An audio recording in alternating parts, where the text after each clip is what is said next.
My question is, how does the team work through challenges like this? Do you have a set program in place? Are there things that you do? Do you set up repetitive cycles or any patterns of behavior to help get you through losses? Or is there any specific thing that you do to try and work to keep your spirits up when you're faced with these sorts of challenges?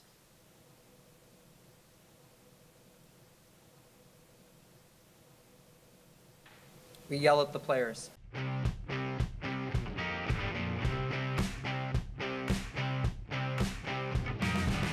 Hey, what's up guys, it's Liam or Weagle on your Overwatch, back with a new video. Today we have an interview with Huck, the coach of the Boston Uprising, also known to be one of the toughest coaches out there. Now this is going to be a regular interview, although same as last time we actually couldn't get video footage. So this is going to be Ed and FREEDO asking questions and Huck answering them. I hope you guys enjoy. Be sure to drop a like if you do and let us know in the comments who you'd like us to interview in the future. So, it is FREEDO and Eddie for Your Overwatch here. We had the opportunity at the Blizzard Arena to bump into Huck, the man behind the Boston Uprising, who looked to be on the Uprising, with the underdog story coming full circle, knocking out the Florida Mayhem in convincing fashion. Huck, how were you taking the win and how everything went?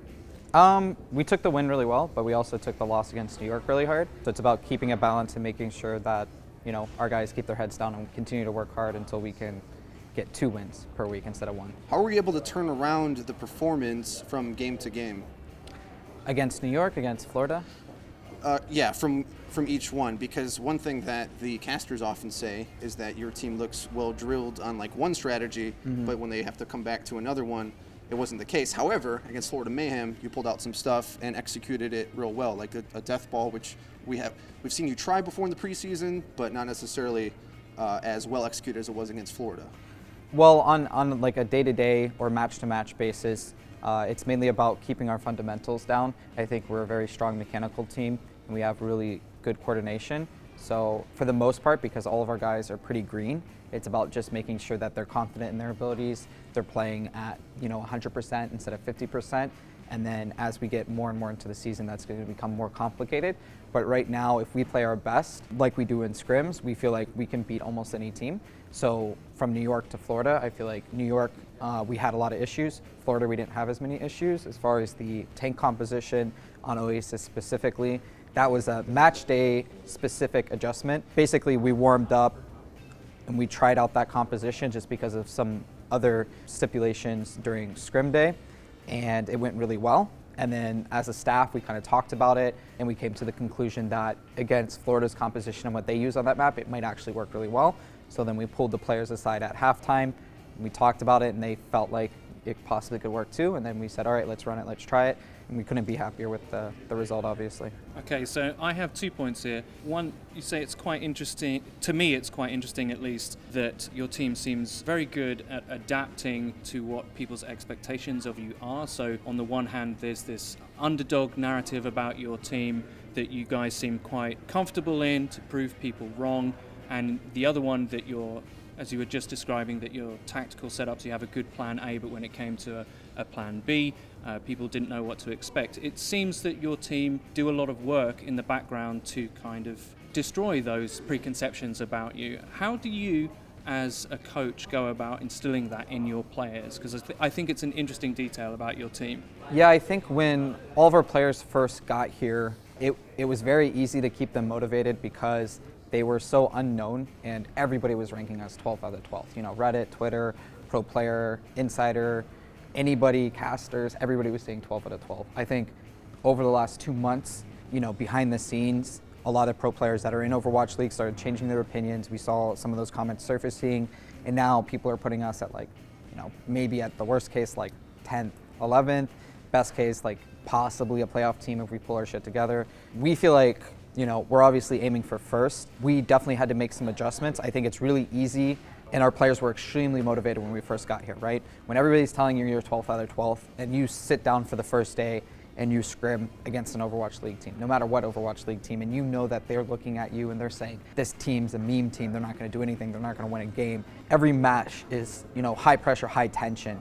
And then as a month goes over and you start doing better and better, all of a sudden, the second or third time you scrim against Seoul or Gladiators or Valiant or whoever it is, and you're still doing, decently well, consistently well, you're not getting crushed, they kind of shed that motivation. So from a staff perspective, we're constantly thinking about those things and figuring out new ways that we can keep our players motivated. Main thing is I think we keep a very strict regimen.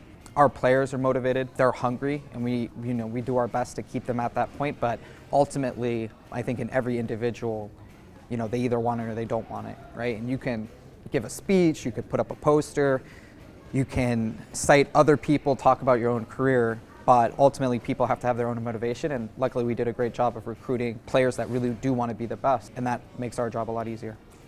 Something that I noticed about your approach to leading the team as a coach is that you have sort of a feel of a traditional Western NFL coach, if that makes sense, because I think in esports in the West, there's been sort of a nonchalant attitude towards improving and discipline, and that really what a lot of players say right now, and this is something that's floating on Reddit, if I can give a soft allude to that a lot of the Western teams don't have a Korean work ethic. Now, I'm very familiar with your play in StarCraft 2. I know you competed over there in the intense work environment that is. Do you feel like that's influencing you to stand out from the rest of the Western teams? Because really, like after a loss, a lot of the PR interviews, they look like more relaxed and more easygoing about it, whereas you guys take it like a actual sports team would, I think, in the West, in the traditional sports.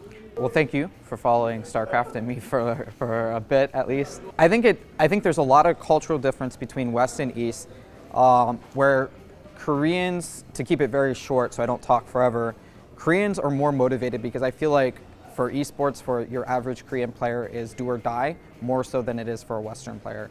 I think a Korean player knows that if they don't really make something of themselves in esports, they significantly screw up their life for the future, just because of how competitive their society is, how competitive their universities and schools are. So I think there's those significant cultural differences, but I think it's less about that for us and more about when you're investing, $20 million into a franchise, things get a little bit more serious. And I wanted to become more professional in our environment, and I think we started that tempo since day one, and I think it's important to have that. We don't have one coach, and I think the old way of esports is you have one coach and all the players in themselves are kind of like mini coaches. They all cite their opinions, they all talk about like what they think's going on, and the coach kind of guides them in the right direction. When we have 5 staff that are working, all day, every day, 6 days a week, 7 days a week, you really have to put those guys in to be efficient, right? And the only way you can do that is by having a top-down structure and the staff dictating this is right, this is the right path, you need to change, and less about player opinion or players coaching themselves. At the same time, that doesn't work for everyone. Once again, I think we took a holistic approach and we looked at if we are going to pick up more staff and we're going to pick up these diamonds in the rough players. We were lucky that they didn't have as big egos, right? They're not bigger names. So they came in here, and I think no matter what, players are going to be a little bit more hesitant about doing a strict regiment like that, more traditional sports style.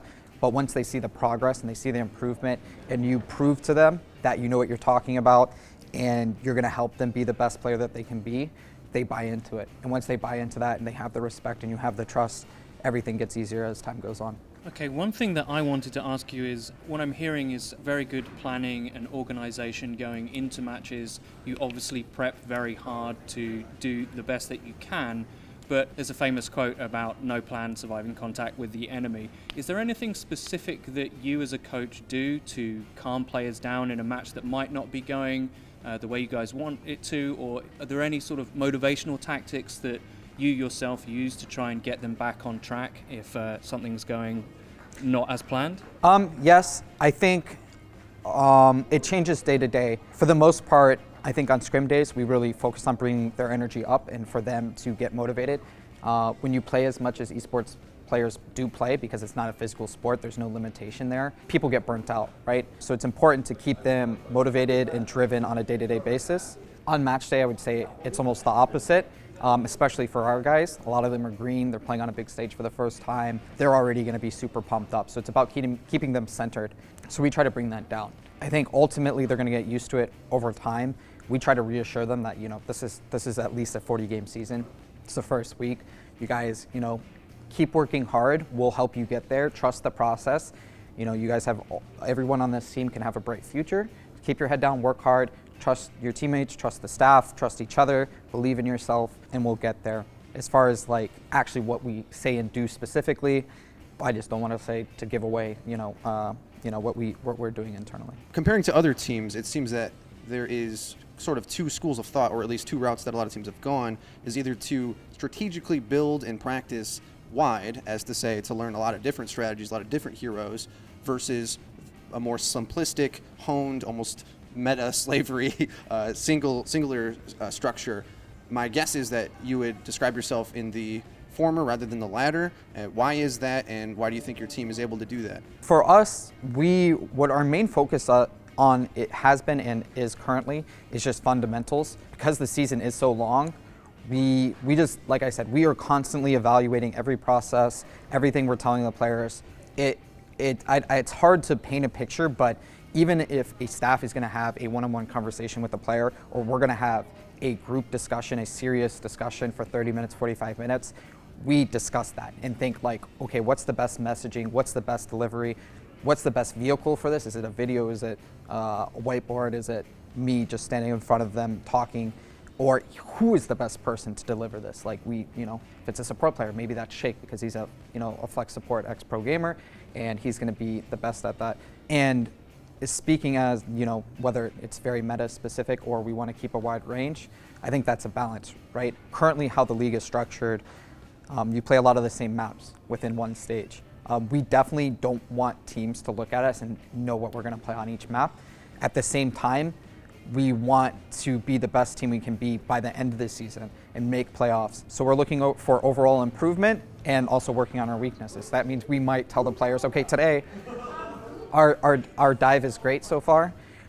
We don't need to work on that, or maybe our counter dive is, something we do need to work on, or maybe we think there's going to be a lot of value running triple tank on this map. It just constantly changes, constantly reevaluate, but we're looking long term, not really on the short term. If we lose a map because we didn't play dive 90% of the time, that's fine, as long as we're making playoffs by the end of the year and we're the best team we can be going into the playoffs. As our channel oftentimes focuses a lot on teaching players how to improve, how does the Boston Uprising approach improving a single player by themselves, especially mechanically? Because from game to game, that can be wide-ranging. Is that just based on any given Sunday they turn up more, or do you focus intently on specific things? Like Neko killed Logix, I think, probably 20 times on Tracer in that duel, and was a big reason why you won. Now, was that because he went off and practiced aim a bit more, or is it just happenstance? Depends player to player and matchup to matchup. Like you said. Did you target Logix on purpose? Did you think that was something you could do? We're lucky to have very talented players mechanically. I would say when we first got here, we worked a lot on mechanics and specifics as far as how players should play. We're now at a point where we don't focus on that as much. If we feel like a player is lacking and we want them to learn a new role or learn a new matchup, we of course can say, hey, we need flex support player to one-on-one a Tracer constantly. And we will force them to do that, and they will also buy into that and say, I need Zenyatta versus Tracer practice, and they'll get into a match and do that over and over and over again.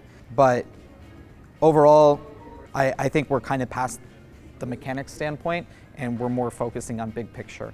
Of course, we reassess that constantly. We pick a player randomly during the week and say we think they're not doing their job for whatever reason, and we'll watch their first-person view, record it, go through the VOD later on, pinpoint if there's a problem or not, and then we'll address that with them, have a one-on-one conversation, use video examples, whatever, tailor the program to the player and understand how they best receive information, and also who's the best person to deliver that information. Okay, that's quite interesting, because I wanted to talk about one player in particular, just briefly, and that's Dream Casper. And that's obviously, we've spoken before in this interview about players being green or lacking experience. Is there anything in particular to a DPS player going from non-professional into this new environment that you had to work on specifically with him? Because I think what we've seen over the past week is performances that have certainly had a very high, but then also performance dropping off from time to time and then going back up. Is that something that you think is due to lack of experience on stage, or do you think it's natural for a player who's not acclimatized to the environment yet? Dream's been someone I've looked at for a very, very long time. I almost picked him up on Toronto Esports, the team I was working with previously, almost like a year and a half ago. When he joined our team here for Boston, he was very mechanically strong in certain areas, right? Like let's say there's 20 important mechanic areas for Genji. He probably had 15, and there were some five finer points that we had to teach him. It was more about him understanding what his role is in each composition and how to play around his team, which we felt he was lacking in. That being said, he's stepped up so much for our team. He's definitely a leader for our team, probably the biggest leader on our team. He's put in a lot of work. He's been very receptive of things. Well, speaking on Dream specifically, sorry, I got like a little emotional just thinking about how far he's come. What we tell him is he has a lot of hero plays, and because he's so green, he tunnel visions a lot. So he gets on stage, he gets on match, especially if we're doing poorly. A lot of our players would step out of what we needed them to do and think, we're losing, I have to change something. And it's important from our point of view, it's almost like dominoes. If we're losing and one player changes something and they think, wow, I need to kill 2 people instead of 1 person, and they change their play, that causes another player to think about, okay, now I don't have my DPS supporting the back line. Now I have to play further back. And now let's say the support player is playing further back. And then the tank player is saying, I'm not getting healing because the Mercy's playing further back, and the Mercy's playing further back because they're not getting help from the DPS to protect them. And now the tank player is going to play back. So really iterating to the players that if something is wrong and we told you to play a certain way, take the loss. Play the way you have to play and trust the staff to notice what is going wrong and give them the time to correct that with the player. With Dream, he really bought into that very early on, and he understood that he needed to do his job, and he's just continued to grow and progress. And as soon as you get a player to buy into the culture and the program, it becomes a lot easier. So he had some issues, but he's becoming more and more consistent, and when he steps out of line, we almost don't have to address it with him anymore. We'll say, hey, remember Dorado, and he'll know exactly what we were talking about. Yeah, he'll recognize his own mistake, because he's bought into the system, and Yes. he knows not only what the play to make is, but what the throw play might be. Like, Yes. if I have this instinct to Yes. go and do X, that we know Yes. from experience that's not what I should do. I should stick to the plan. Yes, and I think it's important for them to get to that point. And I think even when there's sometimes, he might even be halfway right if he goes for a play. It's less of, he made a mistake, and it's more of like, what was your perception there? And he was like, well, I didn't see X, Y, Z. And we say, next time, look around, see that person, understand where you are in the position of where your team is. So he's been doing great. It's probably my last question. When I saw Florida on the schedule for you guys, I felt like that was a matchup that you were going to win. I think a lot of us were surprised at how well you won it.